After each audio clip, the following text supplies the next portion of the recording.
দর্শক, কেউ কেউ জানতে চান যে আমার ঘাড় ব্যথা আছে, আমি কি ধরনের বালিশে শুইব। সুন্দর প্রশ্ন।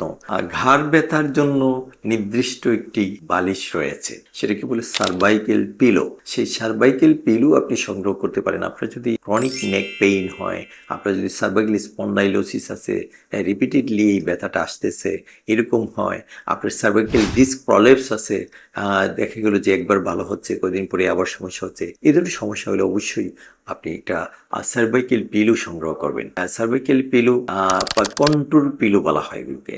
তো এই পিলুটা তে শুইলে অনেক ক্ষেত্রেই সুবিধা পাওয়া যায়। যেমন অনেকে উঁচু বালিশে শুইলেন বা শক্ত বালিশে শুইলেন, দেখলেন ঘুম থেকে উঠে ঘাড় সোজা সোজা হয়ে গেছে, আর অন্যদিকে একদিকে বাঁকা করা যাচ্ছে না। অনেকে দেখা গেলো যে তার কোনো ঘাড় ব্যথা নেই, তারপরেও এই বালিশের জন্য দেখা গেলো যে সারা রাত ঘুমানোর পরে সকালে উঠে ঘাড় নাড়ানো যাচ্ছে না, ঘাড় একদিকে ফিক্সড হয়ে গিয়েছে। তো কাজেই বালিশ একটি ইম্পর্টেন্ট বিষয়। এটি সবারই ঘাড় ব্যথা থাকুক না থাকুক, সবারই কমফোর্টেবল, নরম এবং নিচু বালিশ ব্যবহার করা উচিত। আর যাদের ক্ষেত্রে ব্যথা আছে তাদের ক্ষেত্রে সার্ভাইকেল পিলো ব্যবহার করা উচিত।